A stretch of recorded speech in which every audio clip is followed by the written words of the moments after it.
प्रदेश में सड़कों पर नमाज बंद करने का सीएम योगी का सख्त निर्देश और पश्चिम बंगाल में सार्वजनिक आयोजनों पर होने वाली पत्थरबाजी, ये दोनों तस्वीरें बताती है कि देश में कानून व्यवस्था के दो अलग अलग मॉडल चल रहे हैं। इसी बीच पश्चिम बंगाल से राष्ट्रीय सुरक्षा को लेकर एक और बड़ी खबर सामने आई है, जहां शुभेंदु सरकार ने बड़ा फैसला लेते हुए सिलीगुड़ी कॉरिडोर यानी चिकन नेक की 120 एकड़ जमीन केंद्रीय एजेंसियों को ट्रांसफर करने की मंजूरी दे दी। महज 22 किलोमीटर चौड़ा ये वही संवेदनशील रणनीतिक इलाका है जिससे राष्ट्रीय राजमार्ग और गलियारे पूरे भारत को उत्तर पूर्वी राज्यों यानी कि 7 सिस्टर से जोड़ते हैं। ये सख्त और ऐतिहासिक फैसले दिखाते हैं कि एक तरफ यूपी, दिल्ली और बंगाल में कड़े प्रशासनिक रुख के कारण नियमों को कड़ाई से लागू किया जा रहा है, लेकिन बंगाल में मुस्लिम समाज ने सार्वजनिक रास्तों पर नमाज नहीं पढ़ने के फैसले पर बवाल खड़ा कर दिया। ऐसे में सबसे बड़ा सवाल ये उठता है कि क्या देश का संविधान और पब्लिक ऑर्डर सभी नागरिकों पर समान रूप से लागू नहीं होना चाहिए? देखिए, उत्तर प्रदेश में कानून व्यवस्था के योगी मॉडल ने ये साफ कर दिया कि राज्य में सिर्फ और सिर्फ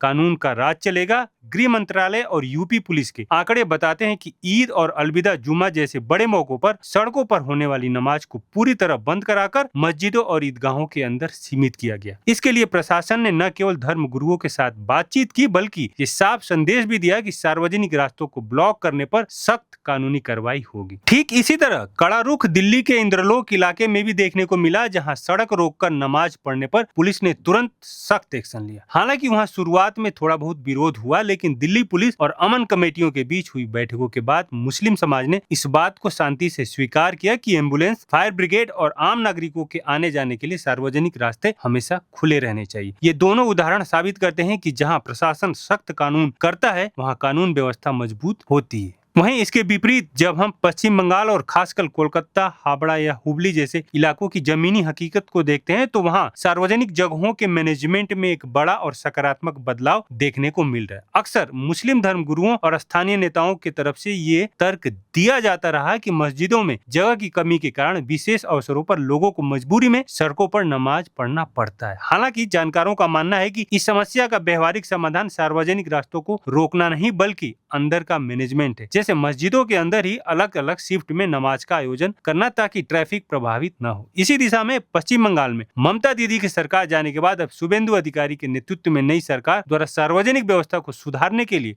कई कड़े नियम और कानून लागू करने के कड़े प्रयास किए जा रहे। नए प्रशासनिक दृष्टिकोण के तहत ये सुनिश्चित किया जा रहा है कि कानून का पालन हर नागरिक के समान रूप से कराया जाए और सार्वजनिक रास्तों का इस्तेमाल बिना किसी रुकावट के आम जनता के आने जाने के लिए ही। इस पूरे विषय का सबसे मजबूत आधार हमारे देश का संविधान और स्थापित कानूनी व्यवस्था है, जो ये साफ कहती है कि सार्वजनिक स्थल सभी नागरिकों के साझा अधिकारों के लिए ही है। भारतीय संविधान का अनुच्छेद 25 हर नागरिक को अपने धर्म को मानने और उसका आचरण करने की आजादी जरूर देता है, लेकिन इसके साथ ही ये साफ करता है कि ये अधिकार सार्वजनिक व्यवस्था, नैतिकता और स्वास्थ्य के दायरे में ही काम करेगा। लॉ एक्सपर्ट के अनुसार जगह की कमी का तर्क देकर सार्वजनिक सड़कों, फुटपाथों या परिवहन मार्गों को प्रभावित करने का असीमित अधिकार किसी भी समूह को नहीं दिया जा सकता। जब भी सार्वजनिक रास्तों पर यातायात बाधित होता है, बिना किसी बाधा के आने जाने के मौलिक अधिकार को प्रभावित करता है। इसलिए उपलब्ध परिसरों के भीतर शिफ्ट व्यवस्था लागू करना या जनसंख्या और स्थान के बीच सही संतुलन बनाना ही सही रास्ता, क्योंकि सार्वजनिक मार्गों को मुक्त रखना किसी भी तरह से धार्मिक स्वतंत्रता का हनन नहीं है, बल्कि आम जनता के अधिकारों की रक्षा है। तो यह स्पष्ट करता है कि सड़कों और सार्वजनिक रास्तों को किसी भी प्रकार के आयोजन से मुक्त रखना किसी धर्म विशेष के खिलाफ कार्रवाई नहीं है, बल्कि ये हर नागरिक के अधिकारों की सुरक्षा और देश की सार्वजनिक व्यवस्था को बनाए रखने के लिए अनिवार्य है। कानून का इकबाल तभी कायम रहता है जब प्रशासन बिना किसी भेदभाव के नियम लागू करे, जैसे यूपी में दिख रहा है, वैसे ही बंगाल में करने की कोशिश की जा रही है। आपका इस पर क्या कहना है कमेंट सेक्शन में जरूर बताइएगा, और वीडियो अच्छा लगा हो तो अपनों के साथ शेयर जरूर कीजिएगा। जय हिंद, जय भारत।